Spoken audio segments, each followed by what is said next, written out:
Quienes surcan los cielos observan maravillas naturales que solo a inmensas alturas se pueden apreciar. De día, de noche, los espectáculos que se observan a esa distancia son increíblemente maravillosos. Cualquier piloto tiene historias que contar respecto a todo lo que observa mientras atraviesa el firmamento. Pero dentro de todas esas anécdotas, algunas quedan en el espacio del misterio, de lo paranormal, lo extraño, encuentros inexplicables, situaciones que al día de hoy no encuentran respuesta alguna a su origen. El 2 de mayo de 1974, Carlos Antonio de los Santos Montiel, de 23 años, dejó la Ciudad de México, volando en su Piper Aztec 24, registrado con la matrícula XBXAU, dirigiéndose hacia Zihuatanejo, en el estado de Guerrero. Llegó a su destino en la tarde. El mismo día quiso regresar a su base en la Ciudad de México, pero tuvo un pequeño detalle con la batería de su avioneta, pues sufrió una avería que tardó unas horas en ser reparada. Debido a tal percance, Carlos decidió partir al día siguiente por la mañana. Ya al día siguiente, Carlos iniciaba su viaje de regreso. El día estaba nublado y por lo tanto la visibilidad era muy pobre. Carlos a fin de cuentas despegó a las 10:30 de la mañana sin haber desayunado siquiera. Elevó su pequeño avión a unos 13.500 pies, pero las condiciones no habían cambiado mucho, así que decidió elevarse hasta 14.500 pies, en donde por fin se encontró con un cielo despejado y azul, y así continuó su regreso a la Ciudad de México. Todo marchaba perfecto, pero no fue sino hasta llegar al área de Tequesquitengo que las cosas se empezaron a poner extremadamente misteriosas. Al llegar a esa zona, Carlos creyó que era una buena idea perder algo de altura con la finalidad de hacer contacto visual con el lago de Tequesquitengo y, así, verificar su posición en vez de depender de los instrumentos. Pero justo cuando se posicionó debajo de la capa de nubes, perdió toda visibilidad y una misteriosa niebla le impedía ver el lago. Las cosas habían comenzado a ocurrir. Cuando Carlos observó desde su ventana izquierda hacia el frente, miró de reojo algo que le dejó totalmente impactado. Carlos vio un objeto con la apariencia de, según sus palabras, dos platos unidos entre sí y sobre ellos una cúpula de vidrio que parecía ser una pequeña ventana que tenía además una antena en la parte superior. El misterioso objeto estaba posicionado unos 20 centímetros por encima de la superficie del ala. Una mirada hacia el otro lado del avión revelaría que el otro objeto, exactamente igual, se encontraba a la misma altura y posición por encima del ala izquierda.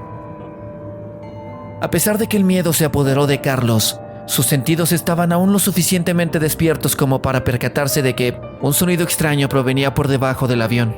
El pánico le invadía mientras el misterio se acrecentaba. De pronto, Carlos se dio cuenta de que su velocidad había descendido de 140 millas a 120 millas por hora. Fue entonces que, aun con el riesgo que esto suponía, en un intento por alejar al objeto, Carlos descubrió que los controles estaban totalmente bloqueados. No existía posibilidad alguna de manejar ese avión. Los objetos que se habían apoderado del pequeño avión de Carlos parecían estarlo escoltando de alguna forma hacia algún lugar, hacia algún punto. Mientras Carlos, incrédulo, aún observaba cómo su avión era controlado por estos misteriosos objetos. Desesperado pedía ayuda a la torre de control. En tierra, en el Aeropuerto Internacional de la Ciudad de México, lo que Carlos intentaba explicar parecía sacado de una novela de ficción. Te preguntarás, ¿qué es lo que sucedió? ¿Qué es lo que hace a esa historia tan peculiar? A diferencia de muchos casos, este tiene algo en particular. La conversación entre la torre de control y Carlos Antonio de los Santos fue grabada en una cinta que queda como testigo del extraño encuentro con aquellos misteriosos objetos. Aquí, un pequeño fragmento.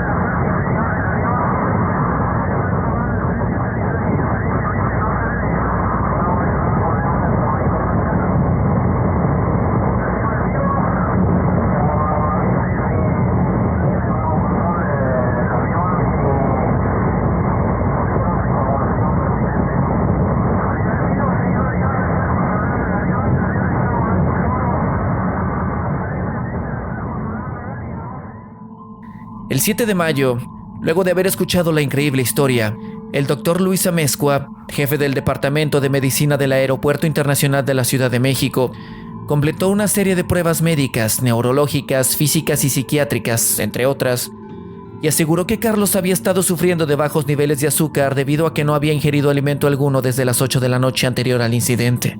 Así que infirió que Carlos había sufrido alucinaciones ocasionadas por su estado físico en aquel momento.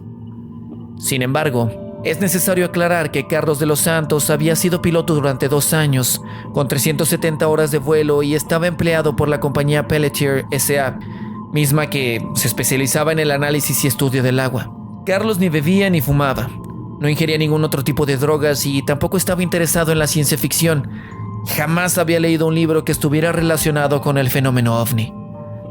Además, cabe destacar que según Julio César Iterián Díaz, el operador del radar del aeropuerto, el avión de Carlos era el único en la zona en aquel momento, pero en algún punto, el radar registró la separación de otro objeto que, de alguna forma, apareció repentinamente y se alejó en dirección contraria al avión de Carlos, realizando un giro de 270 grados en un radio de 3 o 4 millas, a una velocidad aproximada de 500 millas náuticas por hora.